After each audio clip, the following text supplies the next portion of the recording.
Hello everyone, welcome back to your favourite channel definite success Pathshala. मैं हूं आपकी biology mentor doctor Ritika Bhardwaj. आज हम स्टार्ट करने वाले हैं अपने बायोलॉजी क्लास 11th का first chapter, that is living world. जैसा कि हमने अपने सिलेबस ओवरव्यू में डिस्कस किया था to start all the lectures. Yes, we are quite late and I am really sorry for that. बहुत कुछ ऑफलाइन ड्यूटीज में आई वाज बिजी, लेकिन अब मैं डेडिकेटेडली आपके लिए अवेलेबल हूं। Let's quickly start with our chapter. The first chapter of class 11th biology, that is the living world, है तो बहुत छोटा, स्वीट, शॉर्ट चैप्टर है, लेकिन क्वेश्चंस की प्रोबेबिलिटी की अगर हम बात करें तो यस, थियोरी में भी क्वेश्चंस बनते ही बनते हैं, शॉर्ट नोट्स, लॉन्ग नोट्स, और एज वेल एज अगर नीट की हम बात करें तो वहां पर भी एक क्वेश्चन का वेटेज इस चैप्टर का है। और इम्पॉर्टेंट क्यों है ये चैप्टर? तो इसीलिए है क्योंकि पूरी 11th और 12th की बायोलॉजी का जो बेसिस है वो यही इस चैप्टर से क्रिएट होता है। बहुत सारी चीज़ें आपको सुनी हुई मिलेंगी जिन्हें आप जानते हैं, और बहुत सारी चीज़ें ऐसी भी मिलेंगी जो न्यू हैं आपके लिए, so that will be fun to know. So let's start with the overview of this chapter. इस चैप्टर में हम क्या क्या पढ़ने वाले हैं उसको हम थोड़ा डिस्कस करते हैं, और उसके बाद हम जाते हैं एक्चुअली चैप्टर पे। तो देखिए, इस चैप्टर में first topic that we will study, what is the first topic? It is what is life.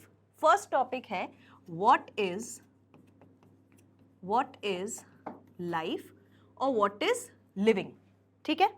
Next thing that we'll discuss in this chapter is characteristics of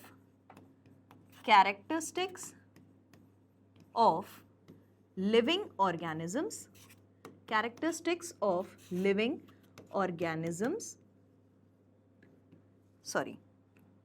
Then the next thing that we'll discuss is diversity in living organisms. Next thing is diversity in living organisms. उसके बाद हम एक नई चीज पढ़ेंगे, that is taxonomy. तो हम पढ़ेंगे taxonomy and taxonomic categories. Taxonomic categories. Then we'll go on to the next, which is now excluded. मैं excluded from this chapter. ये जो टॉपिक है फिफ्थ वाला जो मैं बताने वाली हूँ, ये चैप्टर में अब नहीं पढ़ना है, बस मैं आपको उसका नाम बता दे रही हूँ और लेटर ऑन उस टॉपिक से इंट्रोड्यूस करा दूंगी। In case if you require, मैं एक टॉपिक उसे बनाकर आपके लिए रखूंगी। ज़रूरत नहीं है उसे पढ़ने की, उसे हटा दिया गया था, ये मैं अभी भी मेंशन कर रही हूँ। एज वेल एज टॉपिक के बारे में मैंने सिलेबस ओवरव्यू में भी आपको बताया हुआ है। So the last one is taxonomical aids. इन सारे हेडिंग्स में हम चैप्टर को डिस्कस करने वाले हैं। आज हम डील करेंगे इस टॉपिक से, और इस टॉपिक से बाकी लेक्चर्स में हम आगे के टॉपिक्स देखेंगे। बिना टाइम वेस्ट करे, let us start with what is life और what is living. I hope आपने ये चैप्टर ओवरव्यू मेंशन कर लिया होगा। This is your chapter overview. This is your chapter overview. बेटा, कभी भी हम किसी चैप्टर को पढ़ते हैं तो पहले ये जान लेना बहुत अच्छा होता है कि हम उस चैप्टर में आगे क्या क्या पढ़ने वाले हैं, ताकि वो उन उन कंसाइज्ड हेडिंग्स में वो चैप्टर हमारे दिमाग में प्रॉपरली बैठ जाए।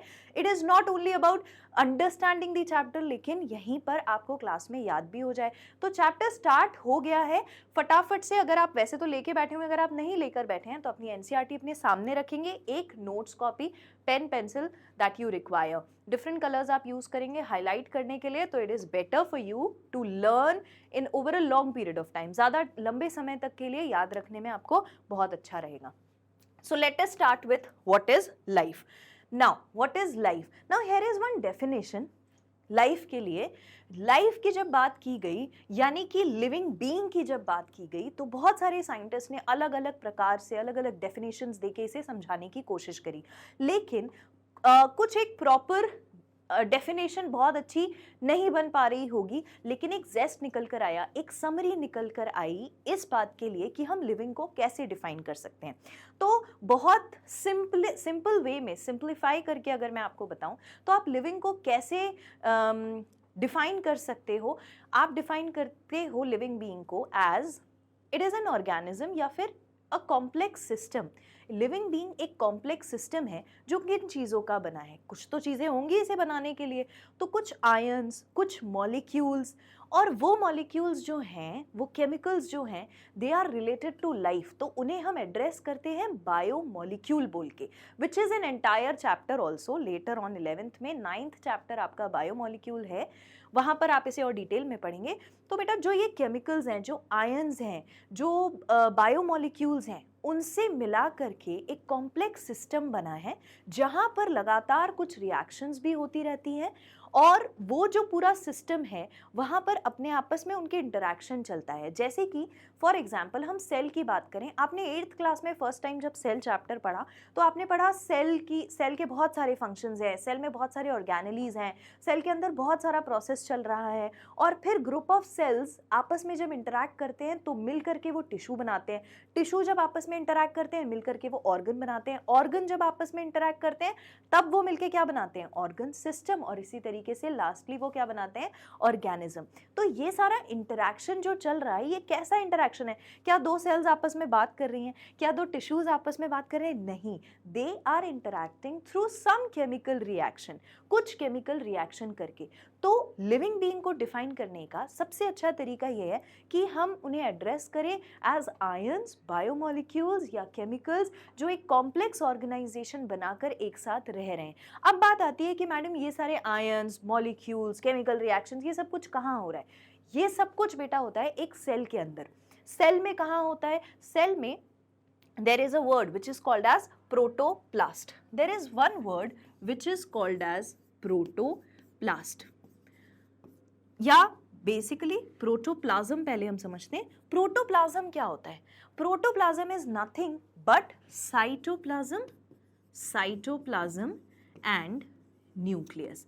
अब आपको इसके लिए अलग अलग टाइप की डेफिनेशंस मिलेंगी। कहीं लिखा होगा कि प्रोटोप्लाज्म सेल का एक लिविंग कंपोनेंट होता है, तो yes it is the cytoplasm and nucleus. Technically क्या होता है, हमने एक सेल में पढ़ा हुआ है कि सेल मेम्ब्रेन होती है, सेल के अंदर साइटोप्लाज्म होता है, बीच में न्यूक्लियस होता है। तो ये जो सेल का कंटेंट है, साइटोप्लाज्म एंड न्यूक्लियस, इसे मिला के हम प्रोटोप्लाज्म कहते हैं। और इसी प्रोटोप्लाज्म में सारी की सारी रिएक्शंस होती हैं, सारे के सारे आयंस इंटरैक्ट करते हैं, तभी वो जाकर एक कॉमन फंक्शन परफॉर्म करते हैं और एक टिश्यू बनाते हैं। इसी तरीके से ऑर्गन सिस्टम और ऑर्गेनिज्म बनता है। Now let's see what is written. Life is unique complex organization of ions and molecules. किसका बना है? आयंस एंड मॉलिक्यूल्स का। Which perform certain chemical reaction, वो आपस में कुछ केमिकल रिएक्शंस करके क्या करते हैं in order to bring about life. They give rise to something, some system which is altogether called as life. तो ये लाइफ जो है ये क्या है? आयंस, मॉलिक्यूल्स, बायोमॉलिक्यूल्स का आपस में एक कॉम्प्लेक्स ऑर्गेनाइजेशन जो एक साथ इंटरैक्ट करते हैं, कुछ रिएक्शंस करते हैं, लेकिन कहाँ करते हैं? तो वो करते हैं प्रोटोप्लाज्म में। तो protoplasm is a living component of cell, that is the cytoplasm and nucleus. ये आपने पढ़ा हुआ है। ऑल दीज केमिकल रिएक्शंस, जितनी भी केमिकल रिएक्शंस हैं, all these chemical reactions takes place inside the cytoplasm. कहाँ पर होता है बेटा ये सब कुछ? साइटोप्लाज्म में। बहुत इजी चीज है, आपको ये एग्जाम्पल्स के through all over the chapter, अभी जो हम आगे डिस्कस करने वाले हैं उसमें और क्लियर होता जाएगा। अब आप लाइफ को जब ये समझ गए कि लाइफ है क्या, तो फिर लिविंग के कैरेक्टरिस्टिक्स क्या हैं इज आवर नेक्स्ट स्टेप। यहाँ पर ये चीज़ें आपको क्लियर हो गई होंगी। लाइफ की प्रॉपर डेफिनेशन जो एनसीईआरटी के अकॉर्डिंग है वो मैं आपको एक बार कैरेक्टरिस्टिक समझाने के बाद एनसीईआरटी की लाइन से भी बताऊंगी, यहीं पे रीड कराऊंगी जो भी एनसीईआरटी में दिया हुआ है। लेकिन फॉर नाउ टू अंडरस्टैंड, आप उसे बेटर अंडरस्टैंड कर सके, उसके लिए ये मैंने आपको समझाया है। This is all about what is life. ठीक है, at the end of the chapter हम एनसीईआरटी की डेफिनेशंस पर भी जाएंगे। फॉर नाउ आप इसको लिख लीजिए। Now next is characteristics of living organisms in detail. अब एक एक करके हम लिविंग ऑर्गेनिजम्स के जो कैरेक्टरिस्टिक्स हैं उनको डिटेल में डिस्कस करेंगे। अगर हम जेन्युइनली लिविंग ऑर्गेनिज्म के कैरेक्टरिस्टिक्स की टेक्निकली बात करें तो बहुत सारे कैरेक्टर्स हैं, एन नंबर ऑफ कैरेक्टर्स हैं लिविंग ऑर्गेनिज्म की बॉडी में। वो शायद 20 भी हो सकते हैं, 30 भी हो सकते हैं, 40 भी हो सकते हैं, लेकिन एनसीईआरटी ने हमारे लिए इजी कर दिया है। NCERT has given us 4 major broadly defined characteristics जिनको उन्होंने यूज किया है टू एक्सप्लेन लाइफ। और वो कैरेक्टरिस्टिक्स क्या क्या हैं बेटा? पहले एनसीईआरटी ने बोला है कि ग्रोथ एक इम्पॉर्टेंट कैरेक्टरिस्टिक है, ग्रोथ एक इम्पॉर्टेंट कैरेक्टरिस्टिक है लिविंग बीइंग का। दूसरा उन्होंने बोला है कैरेक्टर है रिप्रोडक्शन, दूसरा कैरेक्टर जो उन्होंने बताया है इट इज रिप्रोडक्शन। तीसरा character that is explained, third character जो एनसीईआरटी ने एक्सप्लेन किया है ग्रोथ और रिप्रोडक्शन के बाद, that is metabolism, that is metabolism. And the fourth one that NCERT has explained is consciousness. Next is consciousness. ठीक है? So these are the 4 characteristics explained. कौन कौन से characteristics of living organism समझाए गए? Growth, reproduction, metabolism and consciousness. आप इसको note कर लीजिए, फिर हम एक एक करके इन्हें डिटेल में डील करेंगे। डन? ठीक है, ओके। इसको याद कैसे रखेंगे हम भूल जाते हैं कि कॉन्शियसनेस था कि क्या था, या फिर एग्जैक्टली वैसा का वैसा हमें याद नहीं रहता। आप इसको याद रखेंगे जीएमसी। जितने भी बायो के स्टूडेंट्स होते हैं उन सबको पता होता है कि जीएमसी क्या है, राइट? तो जीएमसी कुछ नहीं, बहुत लोगों का ड्रीम होता है GMC. It is medical college, बहुत रिनाउंड गवर्नमेंट मेडिकल कॉलेज है, ठीक है, जो अलग अलग जगह पर है, जैसे हमारे भोपाल में भी है गांधी मेडिकल कॉलेज, राइट? तो आपको याद रखना है GMCR। आप क्या याद रखोगे? GMCR करके कैरेक्टरिस्टिक्स हैं। क्या क्या? Growth, metabolism, consciousness and reproduction. ठीक है, अब हम स्टार्ट करते हैं सबसे पहले टॉपिक से, दैट इज ग्रोथ। ठीक है, so first one is growth. अब आपको यहाँ पे लिखा हुआ दिख रहा है डिफाइनिंग प्रॉपर्टी। हर कैरेक्टर के आगे बेटा आपको यहाँ सेशन में ऐसा लिख के मैं आपके लिए लाई हूँ, डिफाइनिंग प्रॉपर्टी। फिर रिप्रोडक्शन के आगे लिखा है, देखो रिप्रोडक्शन के आगे लिखा है not all inclusive defining character. फिर मेटाबॉलिज्म के आगे लिखा है डिफाइनिंग फीचर। ये सब क्या लिखा है ये मैं आपको एक बार बता देती हूँ बेटा। ये जितने भी कैरेक्टरिस्टिक्स हैं इन सबको हम कैटेगराइज कर सकते हैं 2 तरीके से। वो 2 तरीके क्या हैं? 2 वर्ड्स हैं, देयर आर 2 वर्ड्स। एक है जिसे हम कहते हैं फंडामेंटल, एक वर्ड है जिसे हम कहते हैं बेटा फंडामेंटल, और दूसरा वर्ड है जिसे हम क्या कहते हैं? Characteristic, defining characteristic. ठीक है, defining characteristic.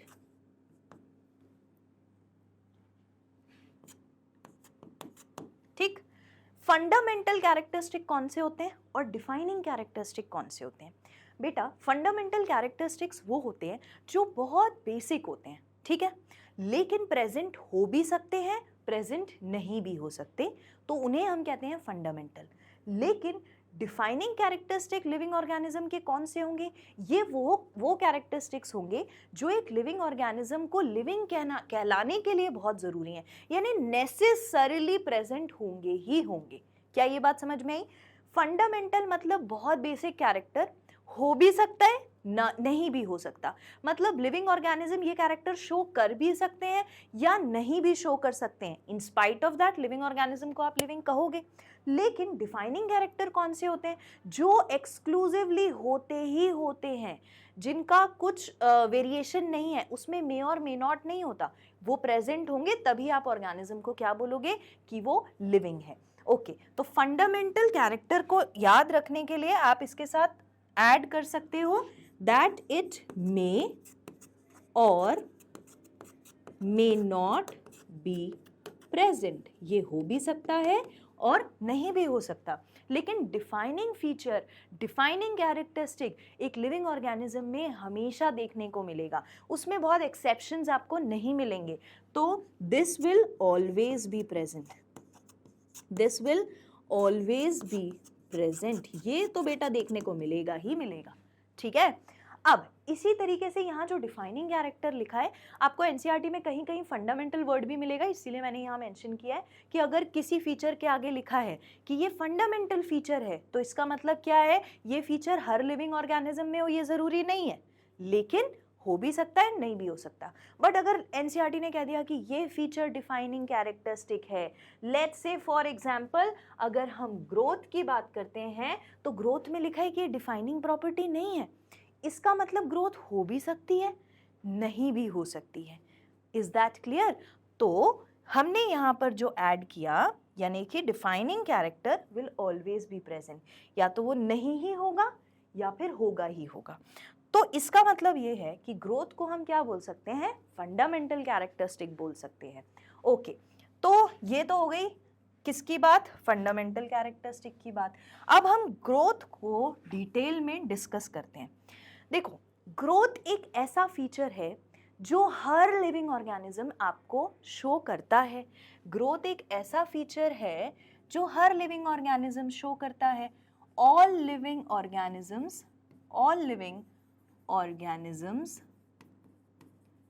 Show growth, all living organisms will show growth. ठीक है, हर लिविंग ऑर्गेनिज्म में आपको ग्रोथ देखने को मिलती है। तो फिर अगर हम इसे कंपेयर करें लिविंग और नॉन लिविंग में, तो मैडम ग्रोथ तो हमें लिविंग में भी मिलती है, स्टूडेंट्स बोलेंगे, और ग्रोथ हमें नॉन लिविंग में भी तो देखने को मिलती है। जैसे सैंड माउंट्स होते हैं, जैसे माउंटेन्स होते हैं, धीरे धीरे करके वो जब बढ़ते हैं तो वो भी तो ग्रोथ है। लेकिन सिमिलरली एक प्लांट, एक एनिमल जब ग्रो होता है धीरे धीरे करके तो वो भी ग्रोथ है। तो ग्रोथ तो फिर लिविंग में भी हो रही है और नॉन लिविंग में भी हो रही है। तो फिर हम कैसे उसे डिफरेंशिएट करें? उसके डिफरेंशिएटिंग फीचर ऐसे होते हैं कि जब लिविंग ऑर्गेनिज्म बेटा ग्रो करता है, जब लिविंग ऑर्गेनिज्म कभी भी ग्रो करता है तो वो लिविंग ऑर्गेनिज्म हमेशा इंटरनल ग्रोथ शो करता है। कैसी ग्रोथ? इंटरनल ग्रोथ, या फिर आपको कहीं इंट्रेंसिक भी लिखा मिलेगा, इंट्रेंसिक ग्रोथ। ये दो वर्ड, इंटरनल ग्रोथ या इंट्रेंसिक ग्रोथ। इसका मतलब ये है, देखो जब आप बहुत छोटे थे, यानी कि जब आप चलना भी नहीं जानते थे, तब से अभी तक, लेट्स से आप 2-3 साल के बच्चे थे, तब से लेकर अभी तक आप में ग्रोथ हुई है, बिल्कुल हुई है ना। लेकिन क्या ग्रोथ बाहर से हो रही थी? नहीं, अंदर से कुछ फंक्शन चल रहा था जिसकी वजह से ग्रोथ हो रही थी, तो दैट इज इंट्रिंसिक ग्रोथ। ऐसे ही अगर हम प्लांट्स की बात करें, आपने छोटा सा एक पौधा गमले में लगाया, वो धीरे धीरे धीरे करके बहुत बड़ा हो जाता है, तो वो इतना बड़ा कैसे हो गया? उसके अंदर कुछ फंक्शन चल रहा था जिसकी वजह से उसमें क्या हो रहा था? ग्रोथ हो रही थी। तो लिविंग ऑर्गेनिजम्स में होने वाली ग्रोथ हमेशा इंटरनल या इंट्रिंसिक होती है। लेकिन जो नॉन लिविंग में हो रही है, जो नॉन लिविंग में हो रही है, नॉन लिविंग में जो ग्रोथ हो रही है वो कैसी ग्रोथ है? वो है बेटा एक्सटर्नल ग्रोथ। वो कैसी ग्रोथ है? एक्सटर्नल, या फिर अब आप समझ गए होंगे, राइट?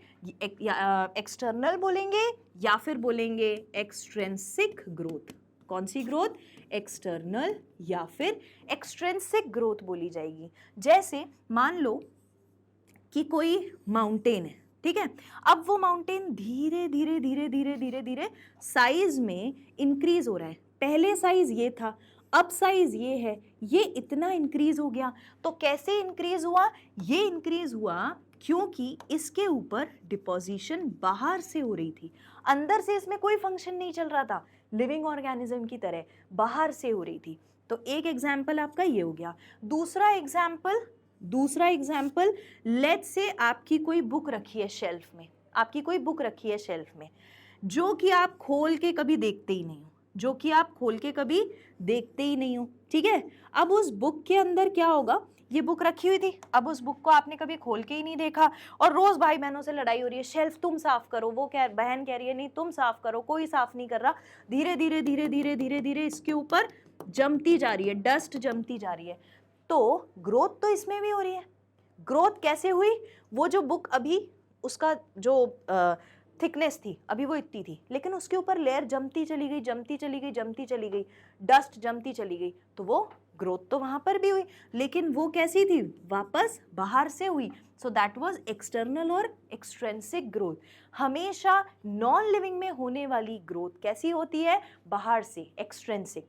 लेकिन लिविंग ऑर्गेनिजम्स में अंदर से ही ग्रोथ होती है, तो that is called as internal growth. अंदर से ग्रोथ कैसी हुई, हमने पढ़ा लिविंग ऑर्गेनिज्म में कुछ मैकेनिज्म चल रहा है, कुछ आयंस, मॉलिक्यूल्स, बायोमॉलिक्यूल्स इंटरैक्ट करके कॉम्प्लेक्स ऑर्गेनाइजेशन में कुछ रिएक्शंस कर रहे हैं, जिनके रिजल्ट से ये सारे फीचर्स हो रहे हैं। तो वही फीचर्स इंटरनल और इंट्रिंसिक ग्रोथ करवा रहे हैं। This is your introduction for what is growth. अब आता है नेक्स्ट कि ग्रोथ बेटा मल्टी सेल्यूलर में अलग तरीके से है और यूनिसेल्यूलर में अलग तरीके से है। वो क्या है उसे भी जानते हैं। तो एनसीईआरटी में एक लाइन लिखी है जहां पर ग्रोथ लिखा है ना, मैं यहीं पे लिख देती हूँ। एनसीईआरटी में एक लाइन लिखी है जहां पर ग्रोथ समझाया गया है, और वो लाइन क्या है, that line says that twin characteristics of growth are two things। ठीक है, एक तो उन्होंने बोला है मास, इंक्रीज इन मास, और दूसरा उन्होंने बोला है increase in number of individual. तो एनसीईआरटी के अकॉर्डिंग एंड टेक्निकली ग्रोथ के दो कैरेक्टरिस्टिक्स होते हैं। एक होता है मास में, वॉल्यूम में इंक्रीज होना, दूसरा होता है नंबर में इंक्रीज होना। तो जब भी ग्रोथ होती है वो कैसे होती है, या तो मास और वॉल्यूम बढ़ता जा रहा है, जैसा कि हमने किसमें देखा, अभी ये देखा ना, यहाँ पे क्या हो रहा था, मास ही धीरे धीरे इंक्रीज हो रहा है, या फिर कैसा होता है, नंबर ऑफ इंडिविजुअल इंक्रीज, तो नंबर ऑफ सेल्स भी तो इंक्रीज होते हैं, फिर नंबर ऑफ इंडिविजुअल, वो वाला किसमें देखा जाएगा क्राइटेरिया, लिविंग ऑर्गेनिज्म में। अब हम इन दोनों को डिटेल में पढ़ते हैं। तो सबसे पहली चीज जो हम पढ़ेंगे, सबसे firstly it is growth in multi cellular organisms. सबसे पहले हम ये डिस्कस करते हैं क्योंकि ये हमारे लिए इजी भी है। देखो, हम अपने आप का एग्जाम्पल लेके बहुत सारी चीजें समझ सकते हैं, राइट। तो सबसे पहले हम डिस्कस करेंगे growth in multi cellular organisms, और इसको मैं आपके लिए और सिंपल बनाती हूँ। कैसे, मल्टी सेल्यूलर ऑर्गेनिजम्स जो है ना बेटा, इनको भी हम डिवाइड कर देते हैं दो कैटेगरीज में। हमेशा ऐसे पढ़ना बहुत इजी होता है, और वो दो कैटेगरीज क्या हैं, प्लांट्स और एनिमल्स। वेरी गुड, अगर आपने गेस कर लिया था। तो फर्स्ट इज, हम देखते हैं प्लांट्स में कैसी ग्रोथ हो रही है, दूसरा हम देखेंगे कि एनिमल्स में कैसी ग्रोथ हो रही है। ठीक, लेकिन प्लांट्स और एनिमल्स दोनों की ही ग्रोथ को जानने के लिए हमें यह पता होना चाहिए कि जब भी मल्टी सेल्यूलर ऑर्गेनिज्म ग्रो करता है तो कौन सा क्राइटेरिया लगता है, ऐसा क्या होता है कि इसमें ग्रोथ होती है। तो दोनों में ही क्या फीचर देखा जाता है, सेल डिवीजन भी देखा जाता है, और एक और चीज देखी जाती है, दैट इज सेल इलोंगेशन। तो जब भी एनिमल और प्लांट्स में ग्रोथ होती है तो उनमें एक क्राइटेरिया होता है सेल डिवीजन का, और फिर एक क्राइटेरिया होता है सेल इलोंगेशन का। ये दोनों ही आप आगे बार बार मिलेंगे आपको इस पूरे 11th 12th में, कि सेल डिवीजन हुआ या सेल इलोंगेशन हुआ। प्लांट्स में आपको कई जगह मिलेंगे, एनिमल्स में भी। तो ये दो तरीके से इनमें ग्रोथ होती है, या तो सेल डिवीजन हो रहा होगा या तो सेल इलोंगेशन हो रहा होगा। तो फिर दोनों में क्या डिफरेंस है, दोनों में डिफरेंस ये है कि जब भी प्लांट्स में ग्रोथ होगी तो प्लांट्स की ग्रोथ, आपने देखा है प्लांट्स बढ़ते ही जाते हैं, जब तक वो जिंदा रहते हैं तब तक उनके अंदर ग्रोथ होती रहती है। लेकिन क्या एनिमल्स में ऐसा होता है, आप अपने आप को सोचो ह्यूमन बीइंग्स में क्या ऐसा होता है कि जब तक जिंदा है आदमी लंबा होता ही जा रहा है, होता ही जा रहा है, होता ही जा रहा है, गेट के अंदर ही नहीं जा पा रहा है, ऐसा तो कभी नहीं हुआ। एक लिमिटेड ग्रोथ होती है किसमें, एनिमल्स में। और अगर हम प्लांट्स की बात करें तो वो कैसी ग्रोथ शो करते हैं, अनलिमिटेड ग्रोथ। अनलिमिटेड ग्रोथ होती है किसमें, अनलिमिटेड ग्रोथ होती है किसमें बेटा, प्लांट्स में। और जो एनिमल्स हैं वो कैसी ग्रोथ शो करते हैं, तो एनिमल्स में होती है बेटा लिमिटेड ग्रोथ। कैसी ग्रोथ होती है, लिमिटेड ग्रोथ। दूसरा डिफरेंस, ये तो हो गया पहला।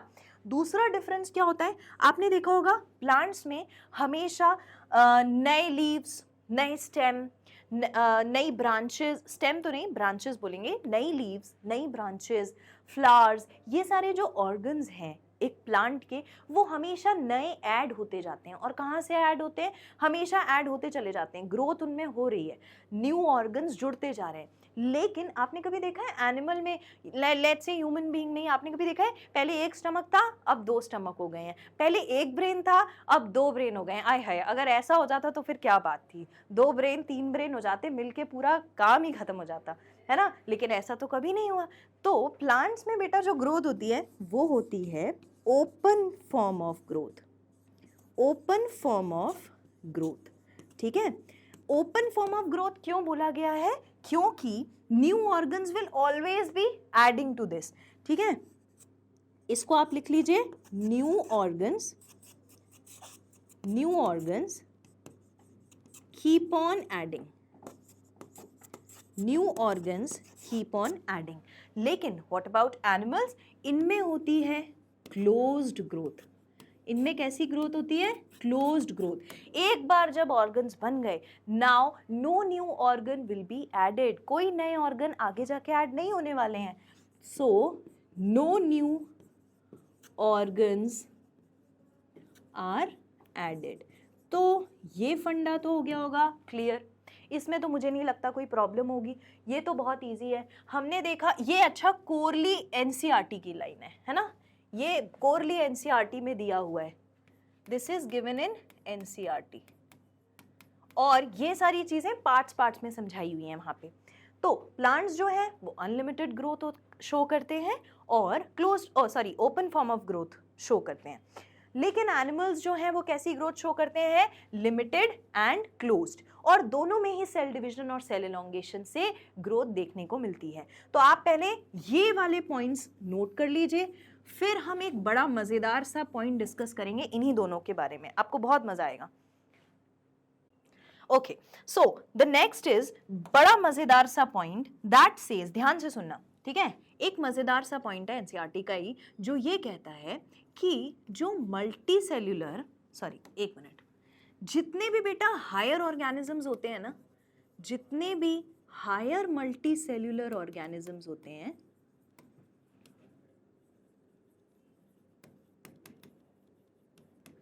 इन हायर मल्टी सेल्यूलर ऑर्गेनिजम्स जैसे कि प्लांट्स और एनिमल, इनमें जो ग्रोथ होती है एज वेल एज रिप्रोडक्शन, अब मैं यूज कर रही हूँ टर्म रिप्रोडक्शन, आपके लिए फेमिलियर है, आपने क्लास 10th में पढ़ा हुआ है, 8, 9, 10th में हम रिप्रोडक्शन पढ़ के आए हैं, उतना बेसिक ही है रिप्रोडक्शन, अभी जो आपको समझना है आगे तो हम आपको समझाएंगे। तो जितने भी हायर मल्टी सेल्यूलर ऑर्गेनिजम्स हैं उनमें ग्रोथ और रिप्रोडक्शन जो होते हैं दे आर म्यूचुअली एक्सक्लूसिव, मतलब कभी भी एक साथ नहीं होते, हमेशा एक के बाद एक होते हैं। तो हायर मल्टी सेल्यूलर, आप इसको बल्कि ऐसा लिखना, जब लिखोगे, अभी रुक जाओ पहले समझ लो, in higher multicellular organisms growth and reproduction, growth and reproduction are mutually exclusive events। इसका क्या मतलब है, ध्यान से सुनो, इसका मतलब है कि इनमें क्या होता है, हेयर सबसे पहले ग्रोथ होती है, ठीक है, here growth takes place only after that maturation is attained. Maturation के बाद आता है जुवेनाइल फेज, और एक बार जुवेनाइल फेज आ जाता है तब जाके प्लांट्स की, एनिमल्स की बॉडी प्रिपेयर होती है to take part in reproduction, to take the process of reproduction. एक बार जब तक बॉडी मैच्योर नहीं है तब तक रिप्रोडक्शन नहीं हो सकता, इसीलिए पहले ग्रोथ होती है और उसके बाद ही रिप्रोडक्शन होता है। Here growth takes place first, followed by maturation and juvenile phase.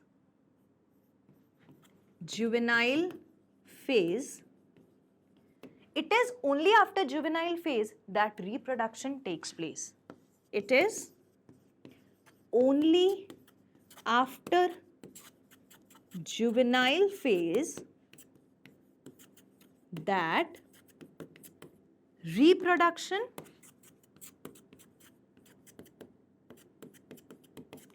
takes place. क्या ये बात समझ में आई? पहले बेटा जब छोटे थे हम, जब पैदा हुए थे, राइट, तो छोटा बच्चा होता है, धीरे धीरे धीरे करके वो बड़ा होता है, फिर उसमें मैच्योरेशन होता है बॉडी का। मैच्योरेशन के बाद एक जुवेनाइल फेज आता है और उसके बाद बॉडी पूरी तरीके से प्रिपेयर है टू पार्टिसिपेट इन रिप्रोडक्शन। क्यों? क्योंकि हमें रिप्रोडक्शन में क्या चाहिए? रिप्रोडक्शन में हमारे रिप्रोडक्टिव ऑर्गन्स अच्छे से फंक्शन करना चाहिए, गैमीट्स फॉर्म हो जाने चाहिए, तभी तो बाद में जाकर रिप्रोडक्शन में गैमीट का फ्यूजन होगा। तो ये सारा प्रोसेस करने के लिए पहले बॉडी को प्रिपेयर करना होता है। And if it is a female, तो फीमेल बॉडी को, चाहे वो एनिमल्स हो तो कोई भी एनिमल हो, फीमेल बॉडी में अगर आप मैमल्स की बात करोगे तो वहाँ पर आपको female body has to produce itself इतना strong and mature to carry a progeny inside it. तो ये सारा प्रोसेस करने के लिए पहले अच्छी ग्रोथ होना ज़रूरी है, और ग्रोथ के बाद, मैच्योरिटी के बाद, जुवेनाइल फेज के बाद आपको रिप्रोडक्शन का प्रोसेस देखने को मिलता है। तो इसका मतलब ये हुआ, इसका कंक्लूजन ये हुआ that growth and reproduction, growth and reproduction do not occur simultaneously। ना तो ये दोनों सेम है जैसा कि अभी कुछ आपको आगे मिलने वाला है, और ना ही ये एक साथ होते हैं, ये हमेशा एक के बाद एक प्रोसेस होते हैं। कम ऑन, राइट इट, आप इसे लिख लीजिए, then we'll go to next. Okay, so next is, ये तो हो गई मल्टी सेल्यूलर की बात। अब आती है बात यूनिसेल्यूलर ऑर्गेनिजम्स के ग्रोथ की। तो आप हेडिंग डालेंगे growth in unicellular organisms, growth in unicellular organisms. All right, तो यूनिसेल्युलर ऑर्गेनिज्म में ग्रोथ कैसी होती है, इसका हम एक एग्जाम्पल लेते हैं। लेट्स से हमारे पास एक अमीबा है, ठीक। अमीबा ने किया डिवाइड करने से आपको क्या मिले? दो अमीबा मिल गए, ठीक है। इसका मतलब यहां पर क्या हो रहा है? इस अमीबा में क्या हो रहा है? इस अमीबा के एग्जाम्पल में हो ये रहा है कि इसने कर लिया है बेटा सेल डिवीजन। से यस और नो, सेल डिवीजन कर लिया। अब जैसे ही सेल डिवीजन हुआ, हमने कहा था ना increase in number of individual, increase in number of individual भी तो हो गया, और साथ ही में ये जो प्रोसेस है ये ना कि केवल सेल डिवीजन है, but it is also the reproduction. तो यहाँ पर तो सेल डिवीजन को ही रिप्रोडक्शन भी बोला है और सेल डिवीजन को आपने ग्रोथ भी बोला है। इसका मतलब यूनिसेल्युलर ऑर्गेनिजम्स के केस में ग्रोथ इज इक्वल टू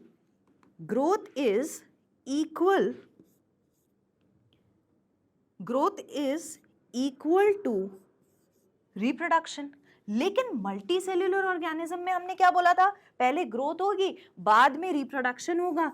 तो growth is not equal to reproduction, एक के बाद एक होगा। लेकिन यहां पर growth and reproduction are same.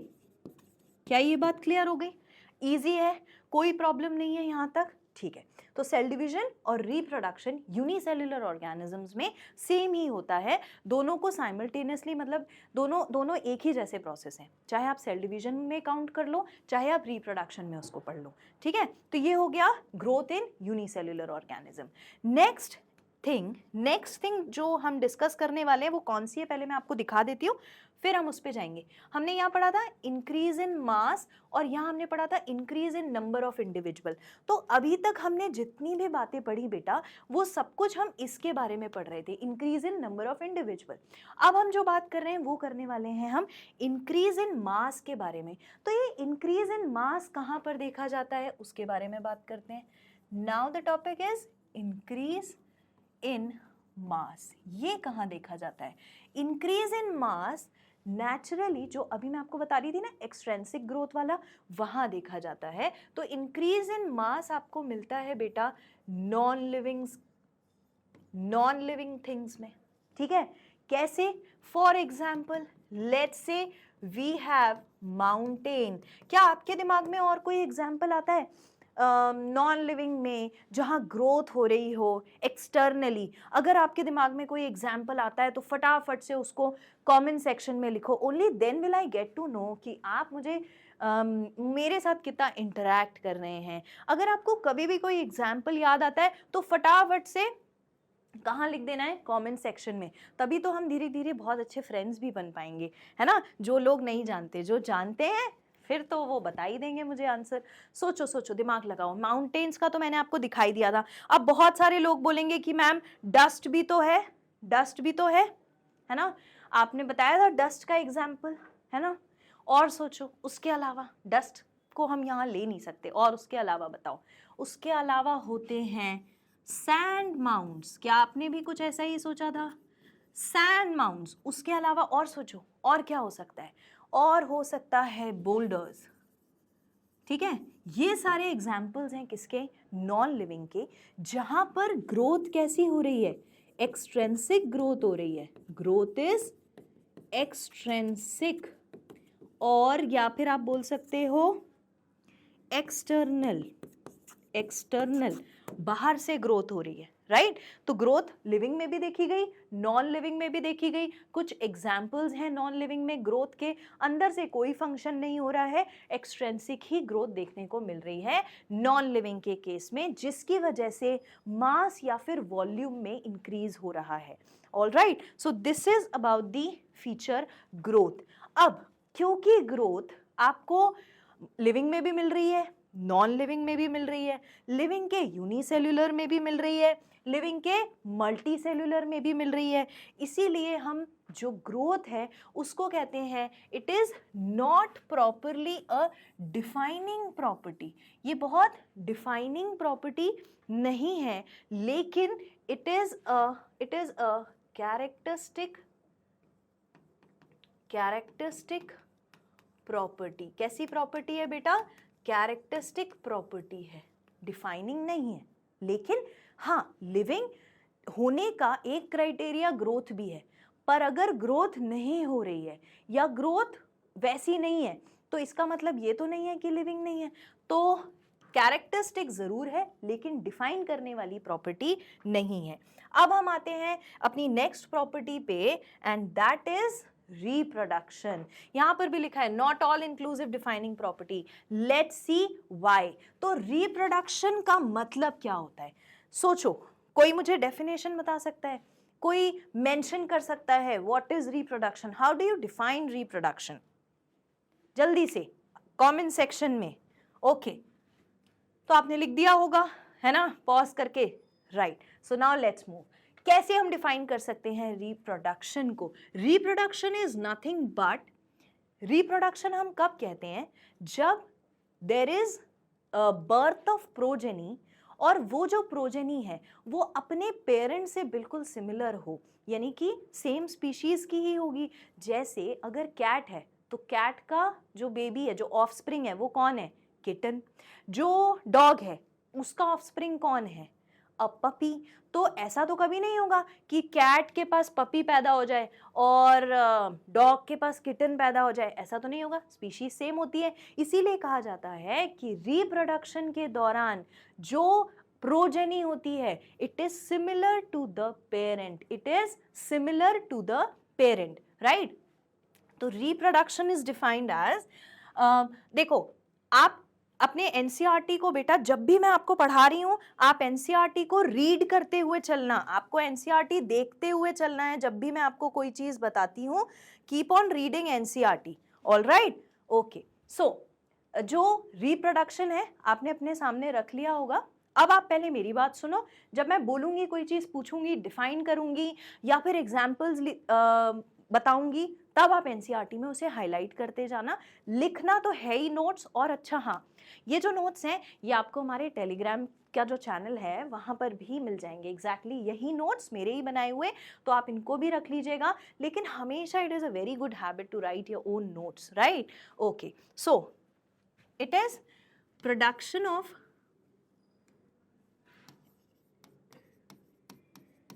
giving birth to progeny,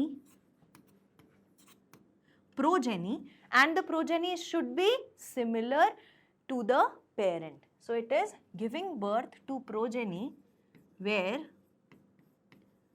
progeny is similar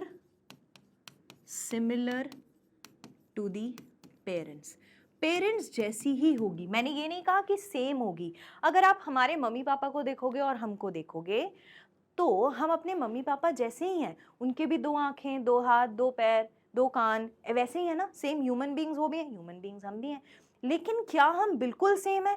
क्या हम एग्जैक्टली वैसे ही हैं जैसे मम्मी है? क्या हम एग्जैक्टली वैसे ही हैं जैसे पापा हैं? ऐसा तो नहीं है। तो हम कह सकते हैं कि ये सिमिलर हैं, सेम नहीं है। They are similar but they are not same. Why they are similar? क्यों सिमिलर है भाई? सेम स्पीशीज के लोग तो सिमिलर ही होंगे ना, तो इसीलिए ये सिमिलर है। अब बहुत बेसिक चीज पे जाते हैं। आपने पढ़ा हुआ है कि जो रिप्रोडक्शन होता है वो हमारे पास बेटा 2 टाइप का हम पढ़कर आए हैं। कौन सी क्लास में? 10th में, है ना। और ये पहले 12th में भी था, फर्स्ट यूनिट जो है ना बेटा 12th का, वो पूरा रिप्रोडक्शन का ही है। वहाँ पर आपको प्लांट्स का, एनिमल्स का, सबका रिप्रोडक्शन डिटेल में पढ़ाया जाता है।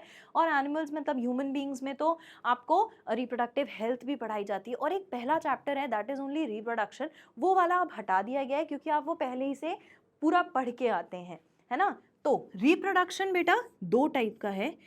एक है कौन सा? सेक्सुअल रिप्रोडक्शन, सेक्सुअल रिप्रोडक्शन, और दूसरा है एसेक्सुअल रिप्रोडक्शन। तो what is the difference between sexual and asexual reproduction की अगर हम बात करें, जल्दी से बता दो मुझे, पॉइंट्स लिख दो। कितने लोग फॉलो कर रहे हैं कि हम क्या पढ़ रहे हैं? सेक्सुअल रिप्रोडक्शन में क्या क्या होता है? यूनिपेरेंटल होता है या बाई पेरेंटल होता है? जल्दी से सोचो। 2 पेरेंट्स आर इन्वॉल्व और ओनली 1 पेरेंट इज इन्वॉल्व, है ना। अब बहुत सारे लोग बोलेंगे कि मैडम 2 पेरेंट्स आर इन्वॉल्व, लेकिन अगर हम टेक्निकली देखें, नॉट टू फॉरगेट प्लांट्स को हम नहीं भूल सकते। सो it is uniparental and by parental both. ये बाई पेरेंटल होता है और कभी कभी यूनिपेरेंटल भी होता है। मान लो कोई एक प्लांट है, उस पे मेल और फीमेल रिप्रोडक्टिव पार्ट्स दोनों ही मिल रहे हैं उस प्लांट के फ्लावर्स में, तो वहां पर भी तो रिप्रोडक्शन हो रहा है। तो सेक्सुअल रिप्रोडक्शन बाई पेरेंटल भी हो सकता है, यानी कि 2 पेरेंट्स का इन्वॉल्व होना, और कभी कभी यूनिपेरेंटल भी हो सकता है। सबसे इंपॉर्टेंट क्या होता है सेक्सुअल रिप्रोडक्शन के बारे में? Formation of gametes. इसका मतलब जो हमारे गैमीट्स हैं, जो सेक्स सेल्स हैं, उनका बनना। यानी अगर हम ह्यूमन बीइंग की बात करें तो स्पर्म और ओवम का बनना। ऐसे ही हम अगर प्लांट्स की बात करें तो प्लांट्स में भी एग सेल का बनना और मेल गैमीट का बनना। जब मेल और फीमेल गैमीट्स बनेंगे तभी तो उनका फ्यूजन होगा। So there is gamete formation. क्या होता है? Gamete formation. दोनों बॉडीज में गैमीट का फॉर्मेशन जरूरी होता है। नेक्स्ट स्टेप होता है इसमें गैमीट्स का फ्यूजन। जब गैमीट्स बन गए मेल और फीमेल दोनों, तो वो फिर कर जाते हैं फ्यूज, जिसे हम क्या कहते हैं, जिसे हम कहते हैं फर्टिलाइजेशन, जिसे हम क्या कहते हैं, फर्टिलाइजेशन कहते हैं। Alright, okay. और एक बार ये प्रोसेस हो गई, उसके बाद क्या होता है, फर्टिलाइजेशन के बाद जाइगोट का फॉर्मेशन, जाइगोट का फॉर्मेशन होना। This is all about basics of sexual reproduction. अब हम आते हैं एसेक्सुअल रिप्रोडक्शन में। जब भी एसेक्सुअल रिप्रोडक्शन की बात आती है तो हमारे दिमाग में कुछ पॉइंट्स आते हैं। हमने टाइप्स ऑफ एसेक्सुअल रिप्रोडक्शन पढ़े हुए हैं। लेट्स सी कितने लोगों को याद है, जल्दी से लिख के बताओ। आई होप लिख दिया होगा वीडियो पॉज करके। अब देखो, क्या आपने यही लिखा है, एसेक्सुअल रिप्रोडक्शन में कौन कौन सा रिप्रोडक्शन हमने देखा है?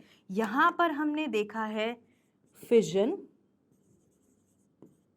ठीक है, which is binary fission as well as multiple fission. Fission के बाद हमने ऑलरेडी पढ़ा है बडिंग, राइट। बडिंग के बाद एक और सेक्सुअल एसेक्सुअल रिप्रोडक्शन का type, that is fragmentation,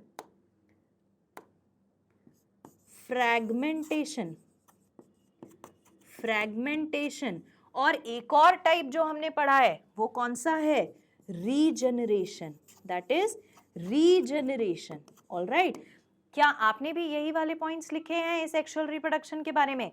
hope so, right. Okay, अब ये बात यहां खत्म नहीं होती। अगर हम फिजन की बात करें, अगर हम फिजन की बात करें तो मैंने आपसे कहा बाइनरी फिजन, मल्टीपल फिजन दोनों देखने को मिलते हैं। तो क्या आप मुझे फिजन का कोई एग्जाम्पल बता सकते हैं? हम एग्जाम्पल सबके देख लेंगे। तो फिजन का जो एग्जाम्पल है वो क्या है, फिजन किस में देखा जाता है? अभी तो करके बताया था मैंने, ऐसा कुछ बनाया था कि ये एक अमीबा है, इससे दो और अमीबा सेल्स, अमीबे देखने को मिलेंगे। तो किस में देखा जाता है, अमीबा में। Amoeba is the example for fission. और इसका एक बहुत खास पॉइंट है, आप देखो, अगर मैं आपके सामने पेरेंट अमीबा रखूं और डॉटर सेल्स यानी कि मदर सेल और डॉटर सेल दोनों रखूं, तो आप पता है उनमें आइडेंटिफाई नहीं कर पाते हैं, हम आइडेंटिफाई नहीं कर पाते कि पेरेंट सेल कौन सा है और डॉटर सेल कौन सा है। तो दोनों में क्योंकि वो दोनों आइडेंटिकल होते हैं। एसेक्सुअल रिप्रोडक्शन में यही तो इंपॉर्टेंट बात थी कि progeny are identical to parent, progeny is identical to parents, है ना, ऐसा देखा जा सकता है। बट इन सारे प्रोसेसेस में ऐसा नहीं देखा जा सकता। ये पॉइंट हम सिर्फ कहाँ लगा सकते हैं, ये पॉइंट हम बेसिकली लगा सकते हैं यूनिसेल्युलर ऑर्गेनिज्म में, जो कि एग्जाम्पल आपका कौन है, अमीबा है, राइट। तो यहाँ फिजन के केस में parent identity is lost. Why? Because parent cell and the daughter cell दोनों एक ही जैसे दिखते हैं। नेक्स्ट जो हमने पढ़ा फिजन के बाद, नेक्स्ट वाज, बताओ जल्दी से, फिजन के बाद the next thing that we heard, the next thing was budding.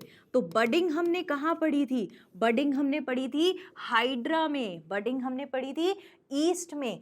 तो एग्जाम्पल इज ईस्ट, हमने ईस्ट में पढ़ा था, एक सेल है, उस सेल के पास धीरे धीरे एक बड फॉर्म होती है, फिर वो लेटर ऑन बाकी बॉडी से डिटैच होगी। तो ये जो बडिंग है किस में देखी जाती है, ईस्ट में। फिर आता है बडिंग के बाद हमने कौन सा वाला पढ़ा, बडिंग के बाद हमने पढ़ा कौन सा, फ्रेगमेंटेशन ले लें, ठीक है चलो। फ्रेगमेंटेशन बेटा किस में देखा जाता है, फटाफट से एग्जाम्पल मेंशन करेंगे कमेंट सेक्शन में, ठीक है। फ्रैगमेंटेशन किस में देखा जाता है, स्पाइरोगायरा में। और किस में देखा जाता है, यूलोथ्रिक्स में। यूलोथ्रिक्स और स्पाइरोगायरा में क्या देखने को मिलता है, फ्रैगमेंटेशन। इसका मतलब क्या है, वहां पर एक थ्रेड जैसा स्ट्रक्चर होता है ना। अगर आप स्पाइरोगायरा को देखोगे तो स्पाइरोगायरा कुछ ऐसा सा बॉडी होता है स्पाइरोगायरा का, ऐसे से कुछ बॉडी होती है, थ्रेड लाइक, फिलामेंटस, और वो फिर बीच में से जब टूट जाती है तो दो पार्ट्स में ये बन जाती है, दो पार्ट्स में इसकी बॉडी बन जाती है ना, डिवाइड होके। तो दैट इज व्हाट, फ्रेगमेंटेशन। किसमें दिख रहा है, स्पायरोगायरा, यूलोथ्रिक्स लाइक एग्जांपल्स। और फिर next example is what, fragmentation के बाद हमने पढ़ा बेटा रीजनरेशन। रीजनरेशन किसमें देखा जाता है, रीजनरेशन का एग्जाम्पल जल्दी से बताएंगे। रीजनरेशन का एग्जाम्पल है, रीजनरेशन हमने किसमें देखा था, प्लेनेरिया में। वेरी गुड, प्लेनेरिया में। होपफुली आपने सारे एग्जाम्पल्स सही लिखे होंगे, बहुत ज़्यादा डिटेल में नहीं जाना है, हाँ बेसिक्स हमको सारी चीज़ों के पता होने चाहिए। विद दैट हमने बात करी एसेक्सुअल और सेक्सुअल रिप्रोडक्शन। तो ये तो हो गया मल्टी सेल्यूलर में। अब जब यूनिसेल्यूलर ऑर्गेनिजम्स में रिप्रोडक्शन हो रहा है, जब यूनिसेल्यूलर ऑर्गेनिजम्स में रिप्रोडक्शन हो रहा है तो उसका क्या कहोगे, reproduction in unicellular organisms, reproduction in unicellular organisms। ठीक, अब जब यूनिसेल्यूलर ऑर्गेनिजम्स में रिप्रोडक्शन होगा तब क्या होगा, obviously clones will be form. तो progeny will be identical to parents. Progeny कैसी होगी, बिल्कुल पेरेंट्स जैसी। अमीबा भी तो यही था, है ना। तो यहां पर एक्चुअली रिप्रोडक्शन हुआ कैसे, थ्रू सेल डिवीजन। रिप्रोडक्शन कैसे हुआ बेटा, थ्रू सेल डिवीजन। अब फिर वही वाली बात, सेल डिवीजन होना तो हमारा ग्रोथ था, लेकिन यहां पर सेल डिवीजन ही क्या है, इसका रिप्रोडक्शन भी है। Is that clear, cell division ही क्या है, इसका रिप्रोडक्शन का प्रोसेस भी है। तो आप दोनों ग्रोथ और रिप्रोडक्शन वाले पॉइंट्स को रिलेट कर पा रहे हैं, यस कर पा रहे हैं। अब हम ये तो समझ गए कि ग्रोथ क्या है, हम ये तो समझ गए कि रिप्रोडक्शन क्या है, पर क्या रिप्रोडक्शन ना होने पर और ग्रोथ ना होने पर आप लिविंग को लिविंग कह सकते हैं, ये पॉइंट समझना बहुत जरूरी है। तो उसके लिए सबसे बढ़िया एग्जाम्पल क्या है, वो लोग जो रिप्रोड्यूस नहीं कर सकते, यानी इनफर्टाइल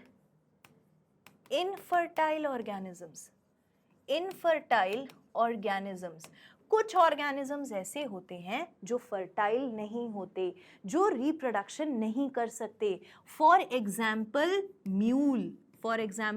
म्यूल, खच्चर जो होता है वो रिप्रोडक्शन नहीं कर सकता। क्यों, क्योंकि म्यूल किससे बनता है, किसके थ्रू बना है, जो मेल डोंकी है और फीमेल हॉर्स है, इन दोनों के रिप्रोडक्शन से बनता है कौन, म्यूल। तो म्यूल जो होता है वो इनफर्टाइल है, यानी प्रोजेनी नहीं बना सकता। तो क्या प्रोजेनी नहीं बनाने से वो जिंदा भी नहीं रहेगा, ऐसा कुछ तो नहीं है, वो जिंदा तो रहता ही है। तो एक एग्जाम्पल हो गया म्यूल। दूसरा एग्जाम्पल किसका है, आपने हनी बी सुनी है, उनमें होती हैं बेटा वर्कर बीज, जो कि कैसी होती हैं, इनफर्टाइल होती हैं। और वो इनफर्टाइल क्यों होती हैं, उनके ईटिंग हैबिट्स की वजह से वो इनफर्टाइल होती हैं, क्योंकि there is a special jelly जो सिर्फ किसको दी जाती है, जो सिर्फ क्वीन को मिलती है, क्वीन बी को खाने के लिए। क्वीन बी, वर्कर बी और मेल्स जो होते हैं बी में, ये 3 तरीके की कैटेगरी हैं। बहुत बढ़िया सी इनकी लाइफ साइकिल होती है।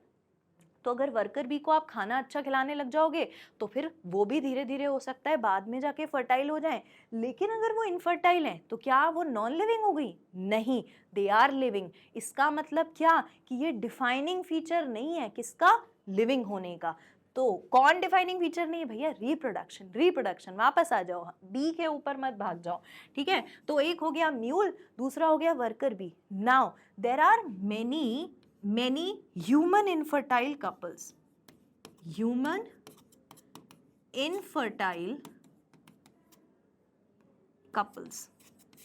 ठीक है। ऐसे बहुत सारे ह्यूमन कपल्स होते हैं जो प्रोजेनी फॉर्म नहीं कर पाते हैं for some of the reasons. तो वो भी तो इनफर्टाइल है, लेकिन क्या वो लिविंग नहीं है? ऐसा तो नहीं है, वो है तो लिविंग ही, भले ही वो रिप्रोडक्शन नहीं कर रहे। इसका मतलब यह है कि किसी ऑर्गेनिज्म में अगर रिप्रोडक्शन प्रॉपरली नहीं होता या ग्रोथ प्रॉपरली नहीं होती, तो ये दोनों फीचर इतने इंपॉर्टेंट फीचर नहीं है कि वो लिविंग को लिविंग ना रहने दे। लिविंग ऑर्गेनिज्म में देखे जाने वाले सिर्फ कैरेक्टरिस्टिक्स हैं। If the organism is living, तो ऐसा जरूरी नहीं है कि उसके अंदर रिप्रोडक्शन होगा ही, और ऐसा जरूरी नहीं है कि ग्रोथ प्रॉपरली होगी ही, लेकिन यस, फिर भी वो ऑर्गेनिज्म क्या है? लिविंग है। तो फिर ऐसे कौन से कैरेक्टरिस्टिक्स हैं जिनके ना होने पर एक लिविंग ऑर्गेनिज्म को आप लिविंग कंसिडर नहीं कर सकते? अब हम मूव करते हैं उन पर।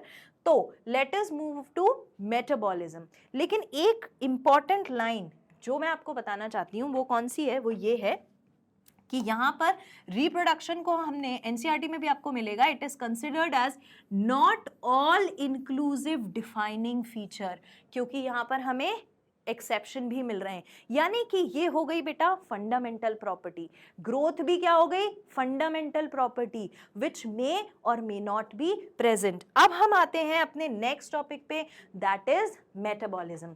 जो अपन याद करो, पहले जब मैंने सेशन चालू किया तो मैंने आयंस की, मॉलिक्यूल्स की, बायोमॉलिक्यूल्स की बात की थी।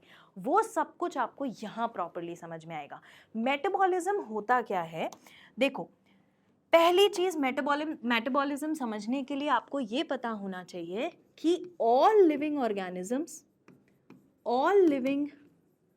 Organisms are made up of some or the other kind of biomolecules और इन लिविंग ऑर्गेनिजम्स की बॉडी में कंटिन्यूअसली कुछ रिएक्शंस चल रही हैं। मैं एक चीज स्किप कर गई कि आपने ये वाला पार्ट लिखा है या नहीं और ये वाला पार्ट लिखा है या नहीं, तो आप एक एक करके स्क्रीनशॉट ले लीजिए, 1, 2 and 3। ऑलराइट, ये हो गया। अब आता है मेटाबॉलिज्म। मेटाबॉलिज्म में हम बात कर रहे थे कि जितने भी लिविंग ऑर्गेनिजम्स हैं, they are all made up of biomolecules और सर्टेन केमिकल्स। या तो कुछ केमिकल्स बोल सकते हो आप उनको, या फिर मॉलिक्यूल्स रिलेटेड टू लाइफ बोल सकते हो, यानी कि बायोमॉलिक्यूल। सारे ही ऑर्गेनिज्म इन सब चीज़ों के बने होते हैं। और आपको पता है लिविंग ऑर्गेनिजम्स की बॉडी में व्हाट इज बेस्ट एग्जाम्पल? देखो, एग्जाम्पल ये, हमने खाना खाया तो फूड जो होता है बेटा वो अलग अलग टाइप का होता है। बॉडी बिल्डिंग फूड होता है जैसे कि प्रोटीन, एनर्जी गिविंग फूड होता है जैसे कार्बोहाइड्रेट्स, और फिर बॉडी बिल्डिंग होते हैं जैसे कि वाइटामिन्स एंड मिनरल्स। अब ये सारे फूड हम अलग अलग करके तो नहीं खा रहे कि नहीं मम्मी मेरे को कार्बोहाइड्रेट आज खाना है, आज मेरी बॉडी थोड़ी वीक है तो आप ऐसा करो कि मुझे कुछ बॉडी बिल्डिंग फूड दे दो, या फिर मुझे थोड़ा प्रोटीन की ज़रूरत है तो मम्मी आज मुझे आप प्रोटीन वाला। हम ऐसे खाना तो नहीं खाते, हम तो पूरा खाना खाते हैं। लेकिन ये सेग्रीगेशन कैसे हुआ? जब हमने खाना खा लिया, वो अब्जॉर्ब हुआ, तो फिर वहाँ पर सारे के सारे ऑर्गन, सारे के सारे सिस्टम, हर एक सेल अपना अपना अलग अलग काम कर रही है, और जिससे जिस फूड से जैसी एनर्जी चाहिए और जैसी एनर्जी जिस फूड से मिलनी चाहिए उसको ले रही है हमारी बॉडी, और फिर लेने के बाद कुछ केमिकल रिएक्शन करके उस फूड से मिली हुई जो भी एनर्जी है उसे एनर्जी फॉर्म में कन्वर्ट भी तो कर रही है, तभी तो हमारी बॉडी वर्क कर पा रही है। अब ये सारा जो प्रोसेस है ये बहुत टेक्निकल प्रोसेस है, और ये सारी कुछ ही क्या है? केमिकल रिएक्शंस हैं। तो ये केमिकल रिएक्शंस हमारी बॉडी में कॉन्स्टेंटली चलती रहती हैं, जहाँ पर कभी कभी कुछ चीज़ों का ब्रेकडाउन होता रहता है और कुछ चीज़ों का फॉर्मेशन होता रहता है, या फिर एक चीज़ से दूसरे चीज़ में किसी मॉलिक्यूल को, किसी केमिकल को बदला जाता है, right? So the first thing जो आपको लिखनी है, that is all living organisms are made up of biomolecules and chemicals, and there are chemical reactions constantly taking place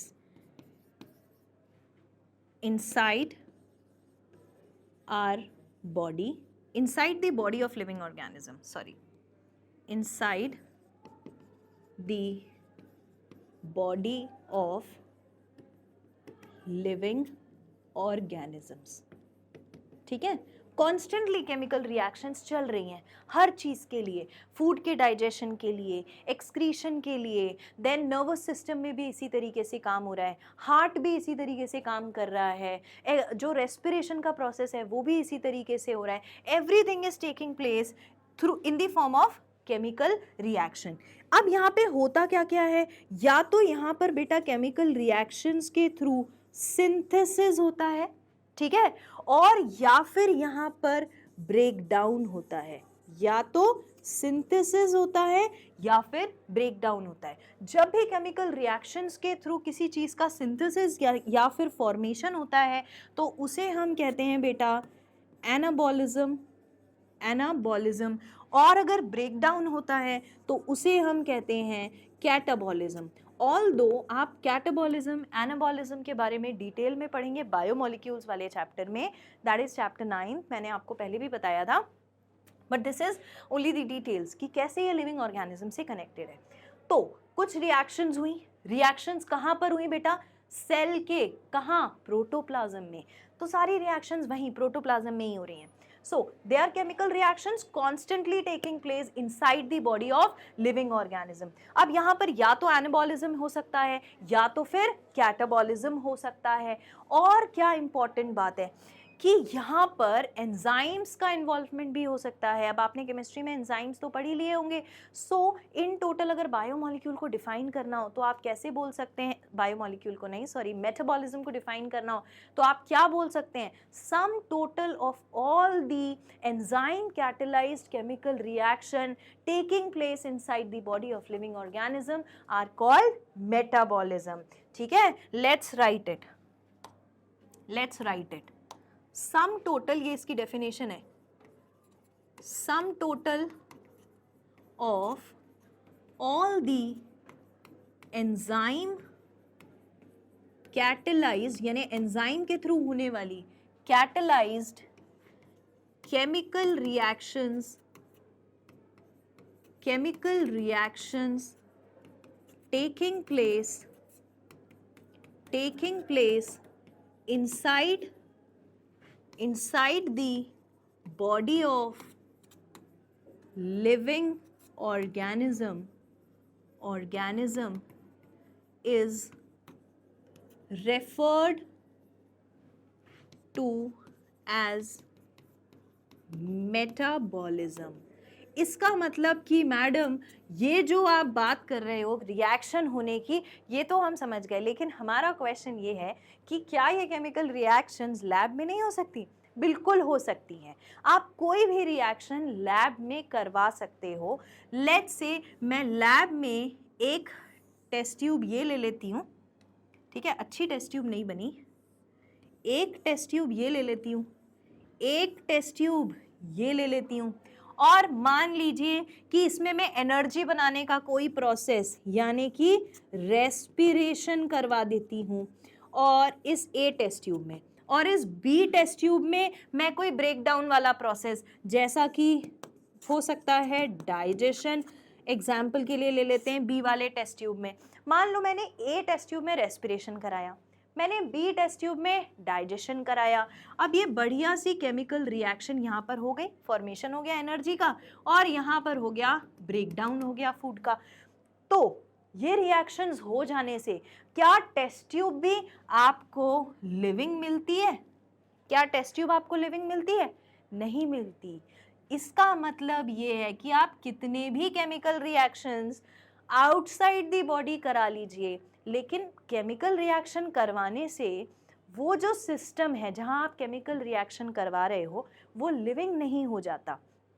तो इसका मतलब ये है कि कोई भी केमिकल रिएक्शन जो कि मेटाबॉलिज्म वाली हो, अगर आप उसे बॉडी के बाहर लैब में करा दें आर्टिफिशियली, तो फिर ना तो वो रिएक्शन लिविंग में काउंट होगी, ना वो रिएक्शन नॉन लिविंग में काउंट होगी, because it is artificially being made.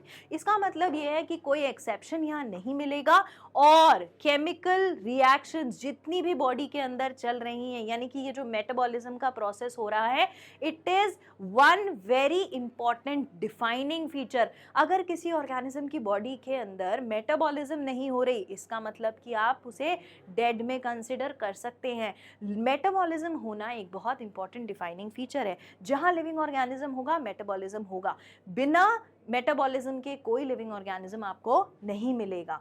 तो एक पॉइंट आप अपने लिए ये भी लिख के रख लीजिए कि metabolic reactions can be performed outside the body, but it is neither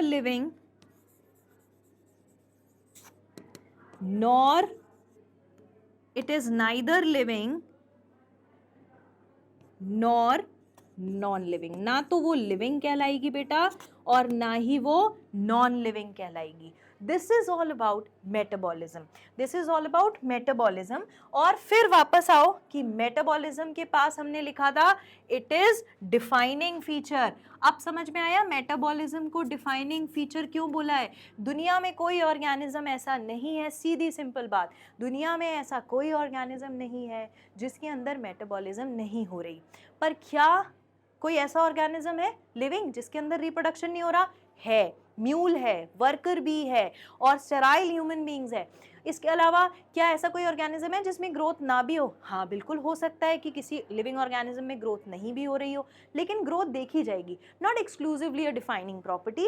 अब हम आते हैं अपनी लास्ट प्रॉपर्टी पे, that is consciousness. Last property that is consciousness. Consciousness सीधे सिंपल टर्म में होता क्या है? Consciousness is an ability of an organism to respond to its surrounding। अब ये इतना सारा बोलने से काम नहीं चलेगा, समझना पड़ेगा। कभी भी कोई ऑर्गेनिज्म, जैसे आप कहीं बैठे हो, अपने ऊपर ही एग्जाम्पल लेते हैं, आप कहीं बैठे हो, आपको अगर कहीं से कोई आवाज़ सुनाई दे रही है तो आप आइडेंटिफाई कर पाते हो ना, यार आवाज़ इस साइड से आ रही है, कहीं बाहर से आ रही है, नहीं ये आवाज़ मेरे घर में से ही आ रही है, शायद मम्मी मुझे आवाज़ लगा रही है। इसका मतलब क्या है? आपने एक्सटर्नल स्टिमुलाई जो था साउंड का, एक्सटर्नल चेंज जो था ना एनवायरनमेंट में, अभी शांत एनवायरनमेंट था, अभी आवाज़ आई, वो चेंज हुआ और आपने उसे रिस्पॉन्ड किया। आपको कोई आवाज़ लगाएगा, आप रिस्पॉन्ड करोगे। आपको कोई आवाज़ आएगी, आप एक बार पलट के देखोगे। तो आप जब बाहर के एनवायरनमेंट में होने वाले चेंज को रिस्पॉन्ड करते हो, तब वो क्या कहलाता है? आपकी कॉन्शियसनेस। तो how do you define it? It is the ability of an organism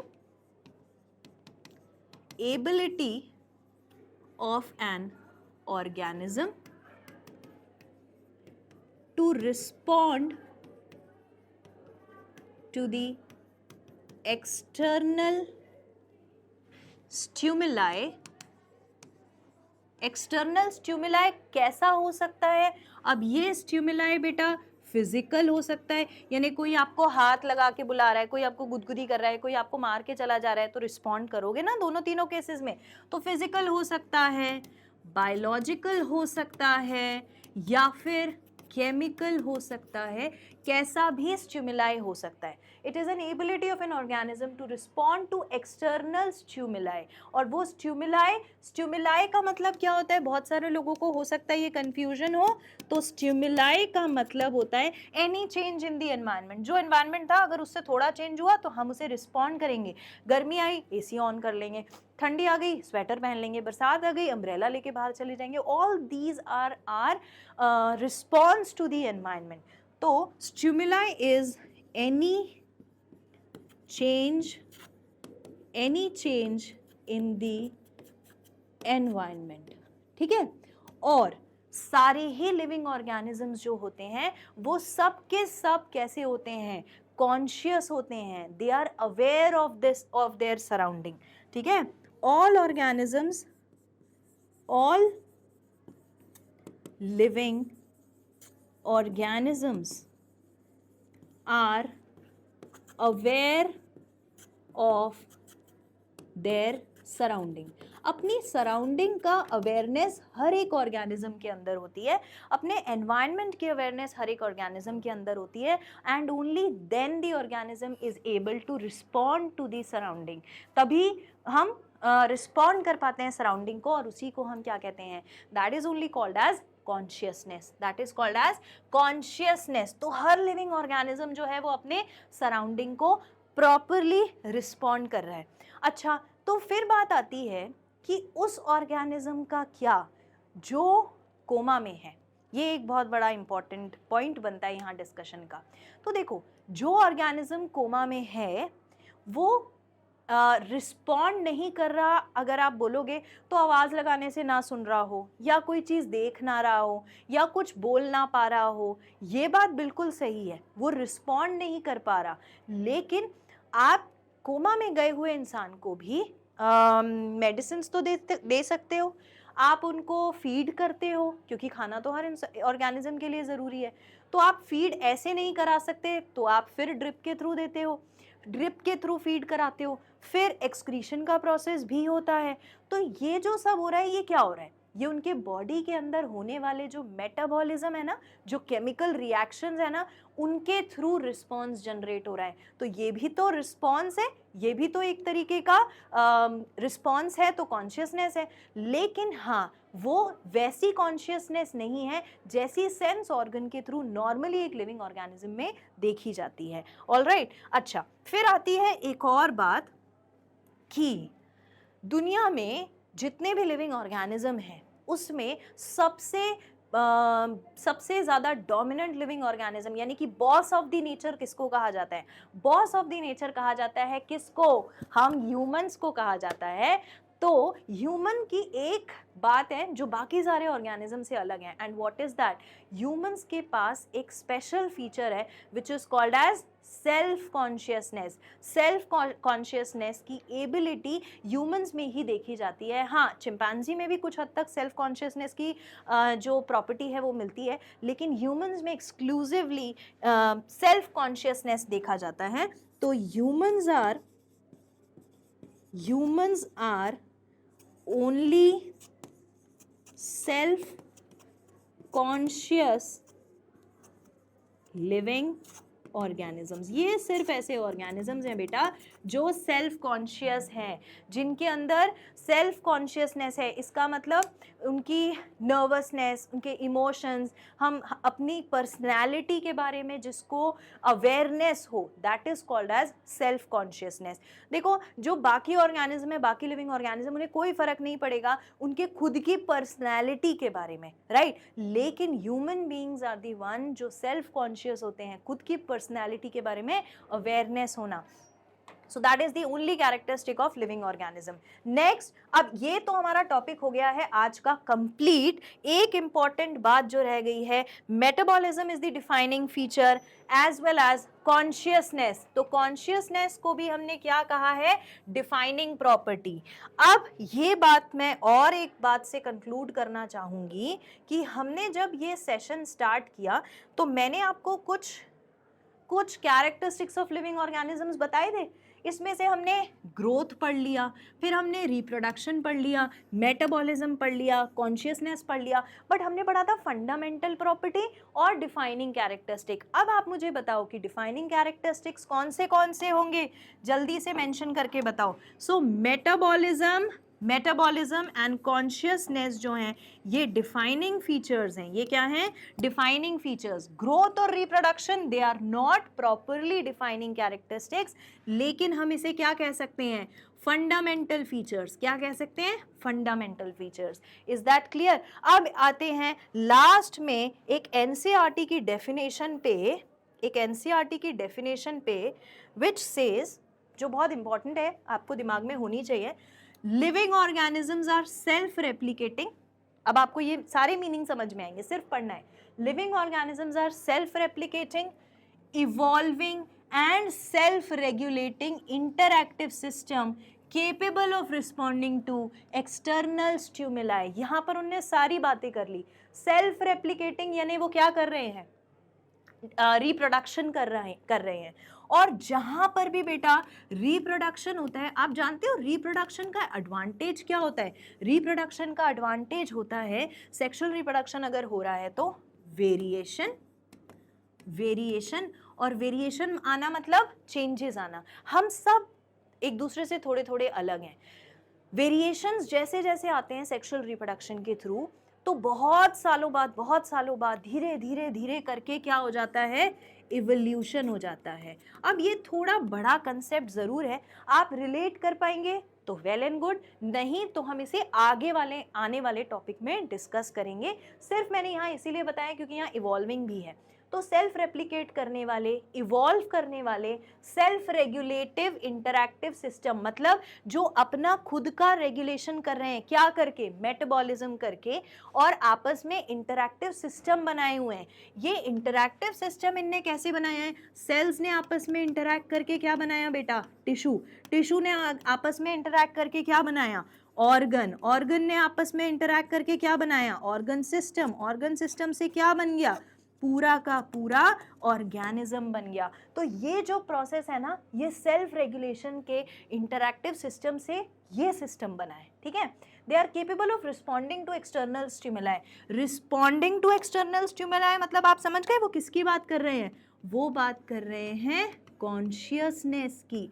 इसका मतलब जितने भी फीचर हमने पढ़े यहाँ पर, जितने भी फीचर हमने पढ़े, सेल्फ रेप्लिकेटिंग में ही हमने कौन सा वाला पढ़ लिया था, सेल ग्रोथ भी तो पढ़ लिया था, सेल डिवीजन से हुआ था, सेल डिवीजन से हुआ था, तो सेल डिवीजन वाला पॉइंट भी आ गया, रिप्रोडक्शन वाला पॉइंट भी आ गया, फिर रेगुलेटिव इंटरैक्टिव सिस्टम, मतलब ये किसकी बात कर रहे हैं, ये बात कर रहे हैं बेटा मेटाबॉलिज्म की, तो ये वाला पॉइंट भी आ गया। और capable of responding to external stimuli.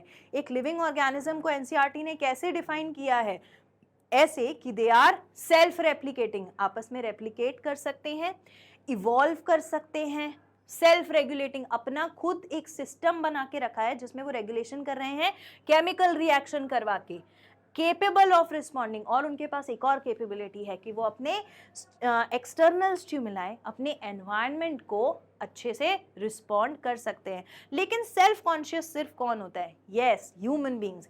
Okay, तो ये था हमारा आज का सेशन। उम्मीद करती हूँ कि आपको सेशन कंप्लीटली समझ में आ गया होगा। This is the first part of the chapter, ये है पहला लेक्चर। अब आने वाले लेक्चर्स आपको डेफिनेटली कंटिन्यूअसली मिलने वाले हैं, तो आपको चैनल पर बने रहना है, सबको शेयर करना है और कमेंट करके ज़रूर बताना है जितनी भी चीज़ें मैंने इन बिटवीन दी सेशन पूछी और आपको सेशन कैसा लगा वो भी। बहुत सारे स्टूडेंट्स ने मुझसे कहा था कि मैम आप कुछ भी प्रिंटेड मत लाइएगा, आप सब कुछ हमें लिख कर ही पढ़ाइएगा। तो मैंने अपनी तरफ से आप सबके कमेंट्स को ध्यान में रखते हुए पूरी कोशिश की है आपको आप जो डिजर्व करते हैं वो देने की। ऑलराइट, उम्मीद करती हूँ कि आपको सेशन बहुत अच्छा लगा होगा। आपका अप्रिसिएशन ही मेरा मोटिवेशन है, इनफैक्ट हमारी पूरी टीम का मोटिवेशन है। ऑलराइट, ओके, नाउ हियर आपको डेफिनेट सक्सेस पाठशाला के बारे में वैसे तो सारी जानकारी है, लेकिन फिर भी ये पता होना ज़रूरी है कि आपको मिलती हैं live classes, DPP sheets with solution, hand written notes, जैसे कि आज हमने जो नोट्स बनाए हैं ये आपको टेलीग्राम पर मिल जाएंगे। Study material is also available as well as. अब बात आती है कि हम टेलीग्राम चैनल ज्वाइन कैसे करेंगे। तो आर टेलीग्राम चैनल की जो लिंक है it is given in the description, तो आप उसको जा करके ज़रूर ज्वाइन कर लीजिए। अगर नहीं किया है तो आज ही ज्वाइन कीजिए। You can also contact us if it is required, कभी भी कोई भी ज़रूरत हो। And please do like, comment, share and subscribe to our channel. मैं मिलूंगी आपसे नेक्स्ट सेशन में, तब तक के लिए thank you so much, take care, keep studying, stay happy and keep smiling.